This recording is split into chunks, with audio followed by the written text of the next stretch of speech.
KFL ജീനിയസിൽ നമ്മോടൊപ്പം മത്സരിക്കാൻ വന്നിട്ടുള്ളത് ഗോഖലെ UP സ്കൂളിലെ ഇഷാൻ ഷിബിയാണ്.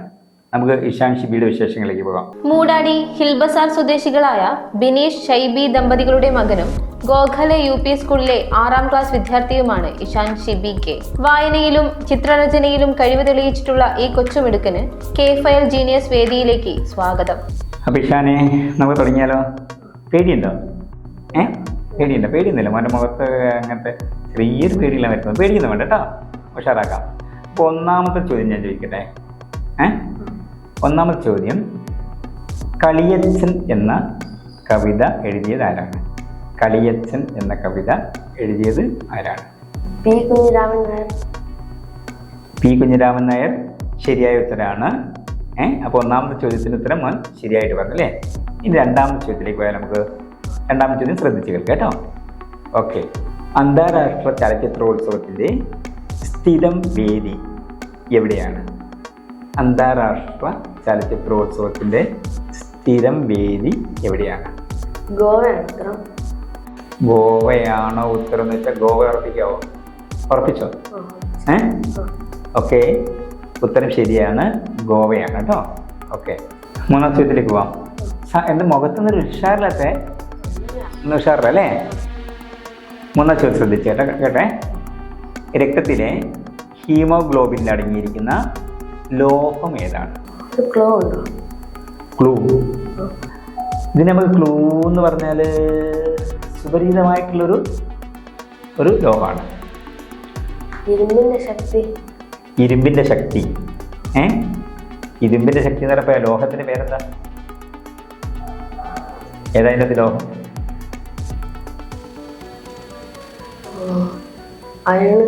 അയണല്ലേ? ഇരുമ്പല്ലേ?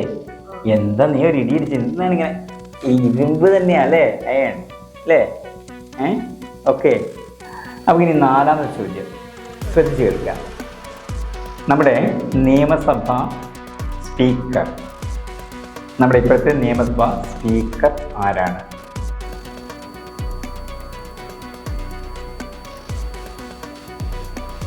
അറിയാം? ഷഹീറോ? അല്ല, അറിയില്ല. ഞാൻ പറയട്ടെ, AN ഷംസീറാണ് നമ്മുടെ ഇപ്പോഴത്തെ നിയമസഭാ സ്പീക്കർ. AN ഷംസീർ, ഇദ്ദേഹം തലശ്ശേരി എന്നുള്ള MLA ആണ് കേട്ടോ.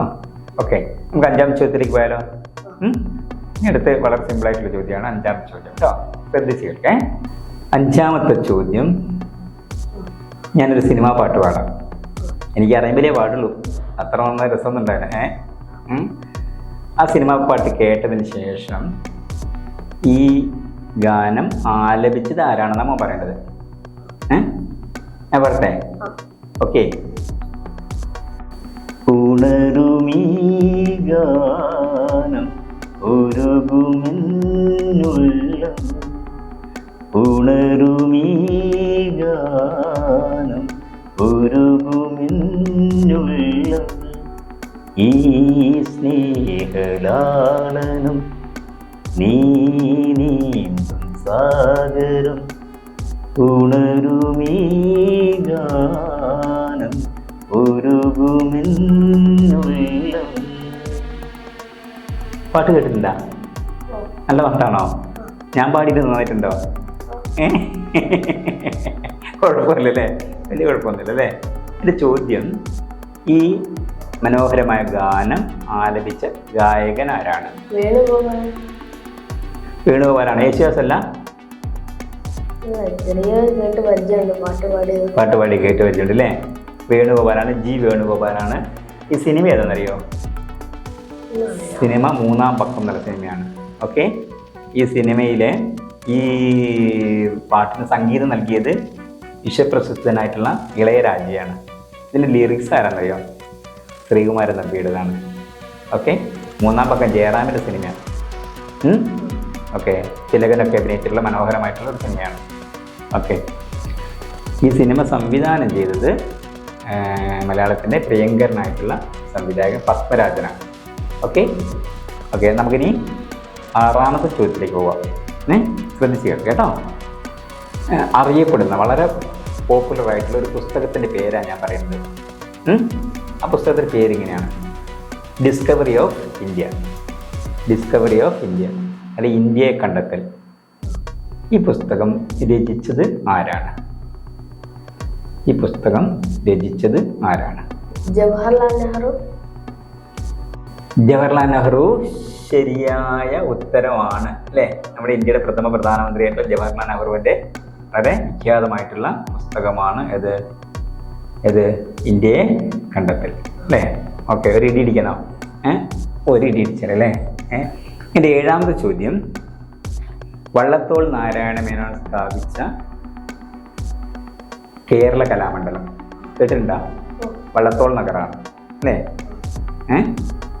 എൻ്റെ ചോദ്യം, കേരള കലാമണ്ഡലം സ്ഥിതി ചെയ്യുന്ന ജില്ല ഏതാണ്? ഏത് ജില്ലയിലാണ് കേരള കലാമണ്ഡലം ഉള്ളത്? കണ്ണൂർ. കേരള കലാമണ്ഡലം കണ്ണൂരല്ല. മോന് ഒരു ചോയ്സ് കൂടി ഉണ്ട്, ഒന്നുകൂടി പറയാം. കണ്ണൂർ ജില്ലയല്ല. എറണാകുളം. കണ്ണൂരും എറണാകുളവുമല്ല. വള്ളത്തോൾ നഗർ നമ്മുടെ സാംസ്കാരിക തലസ്ഥാനമായിട്ടുള്ള തിരുവനന്തപുരം. സാംസ്കാരിക തലസ്ഥാനമായിട്ടുള്ള തൃശ്ശൂരാണ്. ഓക്കെ, തൃശ്ശൂരാണ് കേരള കലാമണ്ഡലമുള്ളത് കേട്ടോ. ഓക്കെ, സാരല്ല. നമുക്ക് അടുത്ത ചോദ്യത്തിലേക്ക് പോയാലോ. 8ാമത്തെ ചോദ്യം അല്ലേ. 8ാമത്തെ ചോദ്യം എന്താ നോക്കുക. അവിടെ ഒരു ചിത്രം കണ്ടോ? സ്ക്രീനിലെ ചിത്രം കണ്ടോ? ആ ചിത്രത്തെ അധിഷ്ഠിതമാക്കിയിട്ടുള്ള ചോദ്യമാണ്. ഓക്കെ, വിശ്വപ്രസിദ്ധനായിട്ടുള്ള ഈ അമേരിക്കൻ കായിക താരത്തിൻ്റെ പേരെന്താണ്? അറിയില്ല? ഒരു ക്ലൂ തരട്ടെ. ബാൾട്ടിമോർ ബുള്ളറ്റ് എന്നറിയപ്പെടുന്ന ഈ നീന്തൽ താരം ഒരുപാട് ഒളിമ്പിക്സ് മെഡലുകൾ നേടിയിട്ടുണ്ട്. ഇത് മനസ്സിലായോ? അത് മനസ്സിലായോ? മൈക്കിൾ ഫെൽപ്സ് ആണ് ശരിയായ ഉത്തരം അല്ലേ. ഓക്കെ, എൻ്റെ ഇനി 9ാമത് ചോദ്യത്തിലേക്ക് പോവാം. ഓക്കെ, എൻ്റെ 9ാമത് ചോദ്യം ശ്രദ്ധിച്ച് കേൾക്ക്. കേരളവുമായിട്ട് ഏറ്റവും കൂടുതൽ അതിർത്തി പങ്കിടുന്ന ഇന്ത്യൻ സംസ്ഥാനം ഏതാണ്? കേരളത്തിൻ്റെ അടുത്ത് 2 സംസ്ഥാനങ്ങളുണ്ട് അല്ലേ. ഏറ്റവും കൂടുതൽ അതിർത്തി പങ്കിടുന്ന സംസ്ഥാനം ഏതാണ്? തമിഴ്നാട്. തമിഴ്നാട് ആണോ അല്ല കർണാടക ആണോ? കർണാടക ആണോ? തമിഴ്നാട് ഉറപ്പിച്ചതിനൊരു വീഡിയോ. ഓക്കെ, എൻ്റെ അവസാനത്തെ ചോദ്യം, ഈ സെഗ്മെന്റിലെ അവസാനത്തെ ചോദ്യം, 10ാമത്തെ ചോദ്യം. ഓക്കെ, വളരെ സിമ്പിളാണ്, ശ്രദ്ധിച്ച് കേൾക്കുക കേട്ടോ. ഇന്ത്യ ആദ്യമായി വിക്ഷേപിച്ച കൃത്രിമ ഉപഗ്രഹം ഏതാണ്? ഇന്ത്യ ആദ്യമായി നിക്ഷേപിച്ച കൃത്രിമ ഉപഗ്രഹത്തിൻ്റെ പേരെന്താണ്?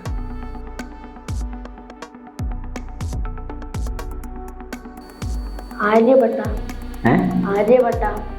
ഇതെന്താ പറയാത്ത താമസം? ഇത് 4ാം ക്ലാസ്സിൽ LS പഠിക്കുന്നല്ലേ? LS എഴുതിയിട്ടില്ല. ആര്യഭട്ട കിട്ടണ്ടേ? ഓക്കെ, അപ്പം നമ്മൾ ഈ സെഗ്മെൻറ്റിലെ 10 ചോദ്യങ്ങൾ കഴിഞ്ഞു. അപ്പം മോൻ ഏതായാലും 2ാം റൗണ്ടിൽ കയറിയിട്ടുണ്ട് അല്ലേ. മിടുക്കനാണ്. ഇനി അടുത്ത റൗണ്ടിൽ വരുമ്പോൾ നന്നായിട്ട് പഠിച്ചു വരണം കേട്ടോ. ഓക്കെ, നമുക്കിപ്പം ഇന്ന് തിരിയാം.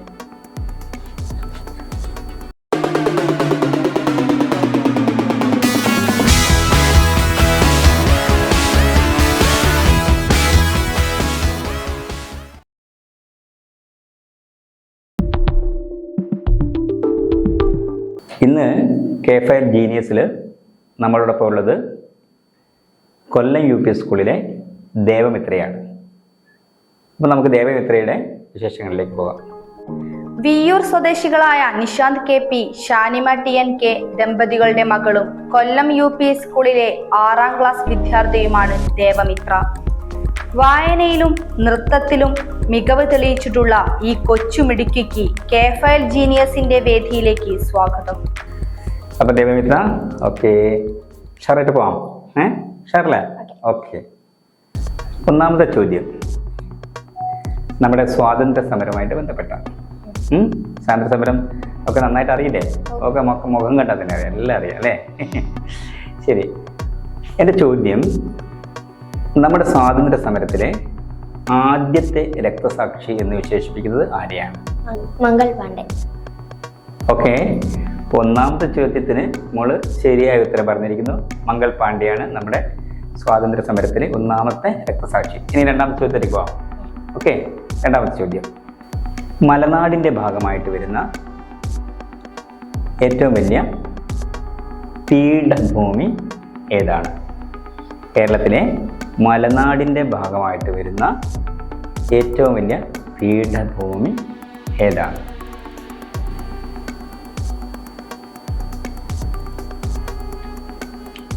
ക്ലൂ വേണം, ക്ലൂ വേണം. രണ്ടാമത്തെ ചോദ്യത്തിനൊരു ക്ലൂ തരാം ഞാൻ. ക്ലൂ,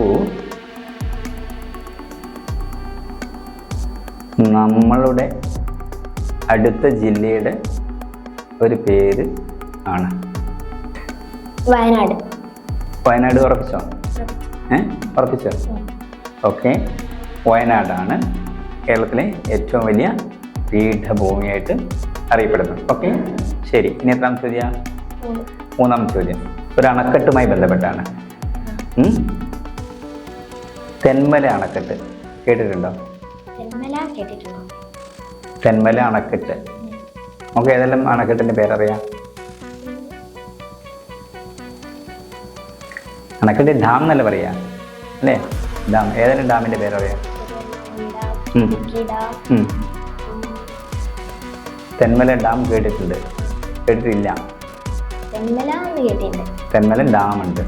ഓക്കെ, എൻ്റെ ചോദ്യം, തെന്മല എന്ന് കേട്ടിട്ടുണ്ടല്ലോ, അപ്പോൾ തെന്മല ഡാം ഉണ്ട് അവിടെ. എൻ്റെ ചോദ്യം സിമ്പിളാണ്. തെന്മല അറിയുന്ന ആൾക്കാർക്ക് എൻ്റെ ചോദ്യത്തിന് ഉത്തരം പറയാൻ പറ്റും. ചോദ്യം, തെന്മല ഡാം സ്ഥിതി ചെയ്യുന്ന ജില്ല ഏതാണ്? കൊല്ലം ജില്ല. കൊല്ലം ജില്ല ഉറപ്പിച്ചോ? ആ ഉറപ്പ് ശരിയായ ഉറപ്പാണ്. കൊല്ലം ജില്ലയിലാണ് ഏതുള്ളത്? തെന്മല ഡാം അല്ലെങ്കിൽ തെന്മല അണക്കെട്ടുള്ളത് കേട്ടോ. ഓക്കെ, ഇനി എത്രാമത്? നാലാമത്തെ ചോദ്യം അല്ലേ? നാലാമത്തെ ചോദ്യത്തിൽ പോവാം.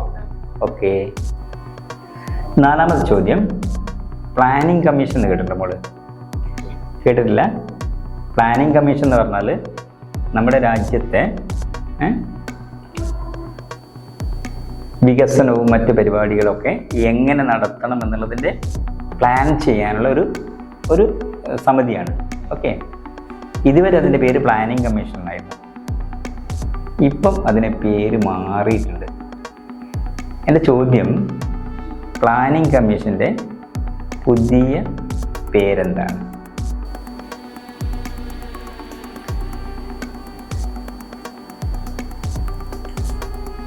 അറിയില്ലെന്ന് ഉറപ്പായി.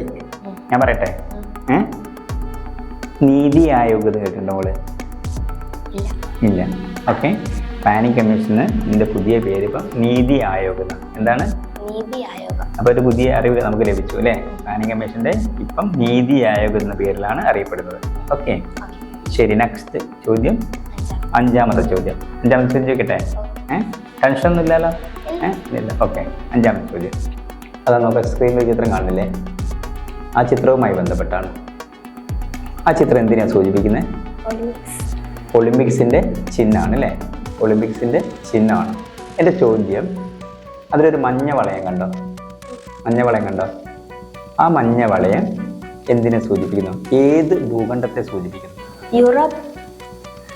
യൂറോപ്പാണോ? യൂറോപ്പ് ഉറപ്പിച്ചോ? മഞ്ഞ വളയം യൂറോപ്പിനെയാണോ പ്രതിനിധീകരിക്കുന്നത്? ഏഷ്യ ഉറപ്പിച്ചോ? കൊല്ലം UP-യിലെ ആള് ഏഷ്യ ഉറപ്പിച്ചു. ഉറപ്പിച്ചു.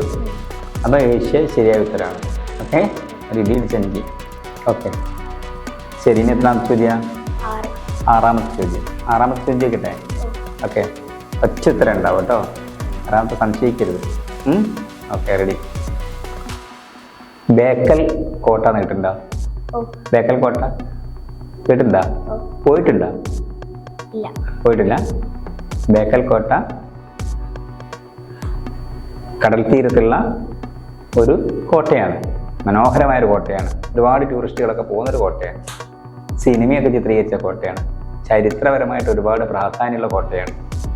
എൻ്റെ ചോദ്യം, ഈ കോട്ട സ്ഥിതി ചെയ്യുന്ന ജില്ല ഏതാണ്? ബേക്കൽ കോട്ട സ്ഥിതി ചെയ്യുന്ന ജില്ല. ബേക്കൽ കോട്ട വളരെ ഫേമസ് ആണ് അല്ലേ? ജില്ല ഏതില്ല? ഗസ് അടിച്ചൊക്കെ ചിലപ്പം കിട്ടും, അറിയില്ലെങ്കിൽ. മൂന്നെണ്ണത്തിലൊരു ഡൗട്ടാണ്. ഡൗട്ടുള്ളതെന്ന് പറയും, നോക്കട്ടെ ഉത്തരം ശരിയാവുന്ന. കണ്ണൂര്, പത്തനംതിട്ട, ആലപ്പുഴ. കണ്ണൂര്, പത്തനംതിട്ട, ആലപ്പുഴ, ബേക്കൽ കോട്ട. ഇത് മൂന്നുമല്ല. ഇത് മൂന്നുമല്ല. അപ്പം നമുക്ക് അറിയില്ല അല്ലേ? അപ്പം ബേക്കൽ കോട്ട പറഞ്ഞ കണ്ണൂർ ജില്ലയ്ക്ക് അപ്പുറമുള്ള നമ്മുടെ വടക്കേ അറ്റത്തുള്ള ജില്ലയായ കാസർഗോഡാണ്. ഓക്കെ, അപ്പോൾ ഒന്ന് തെറ്റി, കുഴപ്പമില്ല. ആ ശരി, ഓക്കെ. അടുത്ത ചോദ്യം എത്രാമത്തെ ചോദ്യം? ഏഴാമത്തെ ചോദ്യം. ഏഴാമത്തെ ചോദ്യം, ഞാനൊരു സിനിമാ പാട്ട് പാടാം. ആ സിനിമാ പാട്ട് പാടിയാൽ ആ സിനിമാ പാട്ടിൻ്റെ വരി എഴുതിയത് ആരാന്ന് നമ്മൾ പറയേണ്ടത്. നമ്മളൊക്കെ കേട്ട പാട്ടായിരിക്കും. അടുത്ത പാലപ്പൂവേ നിൻ തിരുമംഗല്യത്താലി തരൂ മകരനിലാവേ നീ എന്നീഹാരക്കോടി തരൂ പാടാതെ നിന്നിഴലായി മറയും മന്മഥനൻ കൊടിയേറിയ ചന്ദ്രോത്സവമായി പാലപ്പൂവേ നിൻ തിരുമംഗല്യത്താലി തരൂ മകരനിലാവേ നീ എന്നീഹാരക്കോടി തരൂ. കേട്ടിട്ടുണ്ടോ പാട്ട്? കേട്ടിട്ടുണ്ടോ? ഏത് സിനിമയിലാ? അത് ഞാൻ ഗന്ധർവൻ. ഞാൻ ഗന്ധർവൻ എന്ന സിനിമയിലെ പത്മരാജന്റെ സിനിമയാണ് അല്ലേ? ഈ ഗാനം രചിച്ചതാരാണ്? ഞാൻ ഇന്നലെ ഇത് ഫ്ലവർ സ്റ്റോപ്പ് സിംഗറിൽ കണ്ടിരുന്നു. പാട്ട് ആലോചിച്ചോട്ടെ. കൈതക്കലോ? ദാമോദരൻ നമ്പൂതിരി. കൈതക്കലല്ല, കൈതപ്രം ദാമോദരൻ നമ്പൂതിരി അല്ലേ? കൈതപ്രം ദാമോദരൻ നമ്പൂതിരി നമ്മുടെ കോഴിക്കോട് ജില്ലയിൽ താമസിക്കുന്നത്, തിരുവനന്തപുരമാണ് താമസിക്കുന്നത് അദ്ദേഹം. ഓക്കെ, കൈതപ്രം ദാമോദരൻ നമ്പൂതിരിയുടെ ഒരുപാട് വളരെ പ്രസിദ്ധമായ ഗാനങ്ങളുണ്ട് അല്ലേ? ഓക്കെ, അദ്ദേഹത്തിനാണ് ആ സിനിമയിൽ മിക്കവാറും പാട്ടുകൾ അദ്ദേഹത്തിന് തന്നെയാണ്. ഓക്കെ, ശരി, വെരി ഗുഡ്. ഇനി പേര് മാറിപ്പോരുതേ, കൈതപ്രം ദാമോദരൻ നമ്പൂതിരി. ആ ഓക്കെ. അപ്പം അടുത്തത് സൗരയുദ്ധവുമായി ബന്ധപ്പെട്ടാണ്. സൗരയുദ്ധം അല്ലേ? എത്ര ഗ്രഹങ്ങളുണ്ട് സൗരയുദ്ധത്തിൽ? 8 അല്ലേ? പണ്ട് നമ്മൾ നവഗ്രഹങ്ങൾ എന്നാണ് പറയാം. ഒരു ഗ്രഹം ഇപ്പോൾ ഇല്ല. അതേത് ഗ്രഹ? പ്ലൂട്ടോ ഇപ്പോൾ ഗ്രഹമല്ലെന്ന രീതിയിൽ നമ്മൾ മനസ്സിലാക്കിയിട്ടുണ്ട്. എൻ്റെ ചോദ്യം, ഗ്രഹങ്ങൾക്ക് മിക്കവാറും ഉപഗ്രഹങ്ങളുണ്ട് അല്ലേ? ഉണ്ടല്ലോ. എൻ്റെ ചോദ്യം ഇതാണ്, ഏറ്റവും വലിയ ഉപഗ്രഹമുള്ള ഗ്രഹമേത്? ഏറ്റവും വലിയ ഉപഗ്രഹമുള്ള ഗ്രഹമേത്? വ്യാഴം. വ്യാഴം ഉറപ്പിച്ചോ? ഓക്കെ, ഏറ്റവും വലിയ ഉപഗ്രഹമുള്ളത് ആർക്കാണ്? വ്യാഴത്തിനാണ്. Okay, very good. ശരി, ഇനി 9ാമത്തെ ചോദ്യം അല്ലേ? 9ാമത്തെ ചോദ്യം കേട്ടെ. ഓക്കെ, 9ാമത്തെ ചോദ്യം. നമ്മൾ ഈ ഇടയ്ക്ക് കേരളത്തിൽ 3 ഉപതെരഞ്ഞെടുപ്പുകൾ നടന്നിട്ടുണ്ട് അല്ലേ? ഒന്ന് ലോകസഭയിലേക്കാണ്, വയനാട് ലോകസഭ. 2ാമത്തത് പാലക്കാട് നിയമസഭയാണ്. 3ാമത്തത് ചേരക്കര നിയമസഭയാണ്. ഇപ്പോൾ 2 നിയമസഭ ഉപതെരഞ്ഞെടുപ്പും 1 ലോകസഭ ഉപതെരഞ്ഞെടുപ്പും നടന്നു. എൻ്റെ ചോദ്യം, ചേലക്കര ഉപതെരഞ്ഞെടുപ്പിൽ വിജയിച്ച സ്ഥാനാർത്ഥി ആരായിരുന്നു? പ്രിയങ്ക ഗാന്ധി. പ്രിയങ്ക ഗാന്ധി വയനാട് ലോകസഭാ മണ്ഡലത്തിൽ നിന്ന് ജയിച്ച പാർലമെൻറ്റ് മെമ്പറാണ്. എൻ്റെ ചോദ്യം, ചേലക്കര നിയമസഭാ മണ്ഡലത്തിൽ നിന്ന് വിജയിച്ച ആളെക്കുറിച്ചായിരുന്നു. ഒന്നാലോചിച്ച ചേലക്കര. UR പ്രദീപ്. ഞാൻ പ്രദീപാണെന്നാണോ? UR പ്രദീപ്? UR പ്രദീപ് ഉറപ്പിച്ചോ? ശരി, UR പ്രദീപാണ്. പ്രിയങ്ക ഗാന്ധി ലോകസഭയിലേക്കാണ് UR പ്രദീപ് ചേലക്കരയിൽ നിന്ന് നിയമസഭയിലേക്കാണ്. പാലക്കാട് നിന്ന് ആരാ? കടന്ന് രാഹുൽ രാഹുൽ മാങ്കൂട്ടം മാങ്കൂട്ടത്തിൽ അല്ലേ? ഓക്കെ, ഒരു ഇടി ഇടിക്കന്നെ കേട്ടോ. ശരി, ഇനി അവസാനത്തെ ചോദ്യം. ഈ 10ാമത്തെ ചോദ്യമല്ലേ? ഓക്കെ, 10ാമത്തെ ചോദ്യം ചോദിക്കാം. 10ാമത്തെ ചോദ്യം അവസാനത്തെ ചോദ്യം അല്ലേ? ചോദിക്കട്ടെ. ദേശീയ പതാക കണ്ടിട്ടില്ല മോള് ഉയർത്തിയിട്ടുണ്ട്? ദേശീയ പതാക ഉയർത്തിയിട്ടുണ്ട്. എവിടെ? സ്കൂൾ മോളെ ഉയർത്തി? എല്ലാവരും കൂടി ഉയർത്തിയിട്ടുണ്ട് അല്ലേ? ഓക്കെ, ദേശീയ പതാക ശരി എല്ലാവരും കൂടിയാണോ ഉയർത്തുക? ഏതായാലും ദേശീയ പതാക നമ്മൾ പിന്നെ സ്വാതന്ത്ര്യ റിപ്പബ്ലിക് നമ്മൾ കുത്തിയിട്ടുണ്ടാവും അല്ലേ? എൻ്റെ ചോദ്യം, ദേശീയ പതാകയുടെ നടുക്ക് ആരക്കാരക്കുള്ള ഒരു ചക്രമുണ്ട് അല്ലേ? കണ്ടില്ലേ? ആ ചക്രം എവിടെ നിന്ന് കടമെടുത്താണ്? അല്ല, ആ ചക്രം എങ്ങനെയാണ് ദേശീയ പതാകയിലേക്ക് എത്തി? എവിടെ നിന്നാണ് അത് എത്തിയിട്ടുള്ളത്? എൻ്റെ ചോദ്യം അതാണ്. സാരനാഥിലെ അശോക സ്തംഭത്തിൽ നിന്ന്. ശരി ഉത്തരാണ്. സാരനാഥിലെ അശോക സ്തംഭത്തിൽ നിന്നാണ്. നമ്മുടെ അശോക സ്തംഭത്തിൽ നിന്ന് അശോക ചക്രം എന്നും പറയുന്നത് അല്ലേ? എത്ര ആരക്കാലിൽ? 24 ആരക്കാലുകളുള്ള അശോക ചക്രം എന്നും പറയും അല്ലേ? അശോക സ്തംഭത്തിൽ നിന്നാണ് അതെടുത്തിട്ടുള്ളത്. ഓക്കെ, അപ്പോൾ 10 കഴിഞ്ഞു അല്ലേ? മോക്ക് എനിക്ക് തോന്നുന്നു 8 മാർക്ക് കിട്ടിയിട്ടുണ്ട് അല്ലേ? അങ്ങനെയാണെങ്കിൽ മോൾ എന്തായാലും 2ാം റൗണ്ടിലേക്ക് കയറിയിട്ടുണ്ട്. ഓക്കെ, ദേവമിത്രയുടെ മത്സരം ഇപ്പോൾ ഇവിടെ അവസാനിക്കുന്നു. അടുത്ത എപ്പിസോഡിൽ നമുക്ക് വീണ്ടും കാണാം. ഓക്കെ.